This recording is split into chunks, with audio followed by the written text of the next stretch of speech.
All right, y'all, welcome. Today, we're going to get into something real important for anybody on a spiritual journey. We're talking about how to spot manipulation and, more importantly, how to protect your own faith.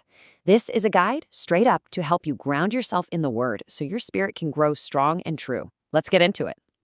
Now, just picture this for a second. A preacher in the pulpit telling people to throw money at his gold-tipped shoes. I mean, come on now. That's not just a wild story. It's a perfect picture of what we're talking about today.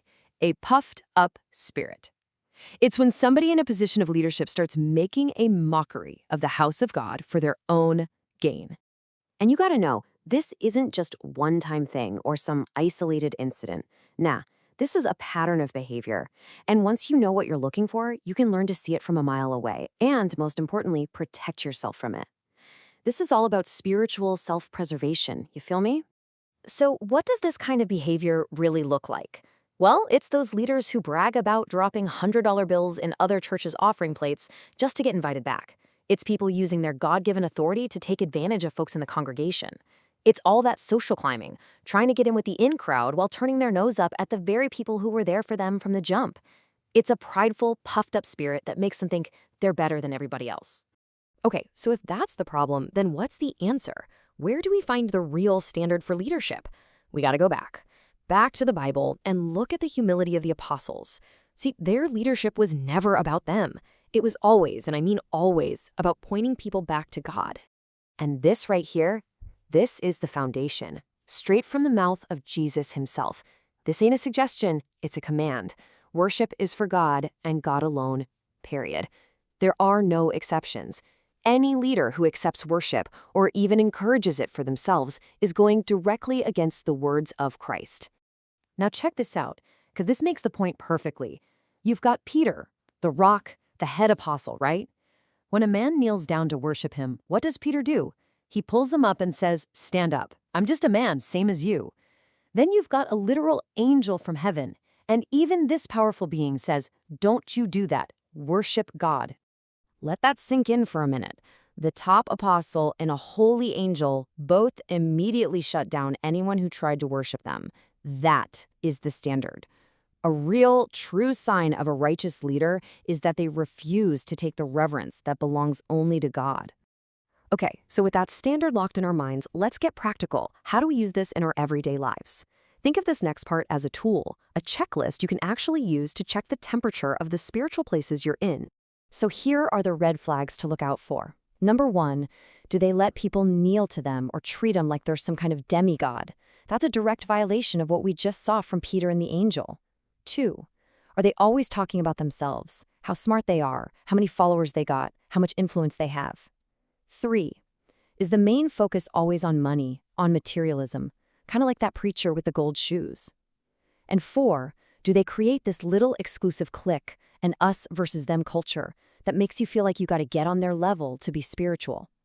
That's your checklist for discernment. Now let's wade into some water that can get a little murky. Church traditions and ceremonies. Things like ordinations. Because sometimes these beautiful traditions can be twisted to lift up a man instead of God. It's so important to know the difference between man's tradition and God's truth. You see, in the Bible, consecration is a deeply personal thing. It's an internal act. It's about you cleaning up your own heart, purifying your spirit to get ready for what God has for you. It's a holy moment between you and the Lord, not some big public show where you submit to another person. Just look at the difference here, side by side. Man's traditions, they often involve kneeling before another person. The focus is on exalting that person, giving them a title. But biblical consecration, the action is about cleansing yourself. The focus is on getting ready for God. And the roots couldn't be more different. One comes from the traditions of men, and the other comes from the direct commandments of God. And y'all, this part is so key. People will bring up the laying on of hands to justify these ceremonies. But you can search the scriptures from the front to the back, from Acts to Numbers. You will not find one single time where the person being commissioned had to kneel down to another human being. They stood, they prayed, but they did not kneel to a man. So, what does all this mean for you, for your own personal walk with God? Look, the goal here is not to tear down any church or any person. It's about building you up in knowledge and in confidence so you can find and walk your own path to truth. This right here, this testimony is so powerful. It shows that real fellowship, real respect for leadership can happen completely outside the four walls of a church building. And it can happen without falling into that trap of idol worship. She respects the leader, she learns from him, but she never, ever forgets that he is a man and not God. That's the balance right there. And here it is. Here's the path forward. It's simple, but it's deep. Number 1, get in your word and do it consistently. Don't just let it collect dust. Number 2, don't just swallow everything you're told. Measure every single teaching, every tradition against the Bible. Does it line up? And number 3, be bold enough to let go of man's traditions when they clash with God's clear truth.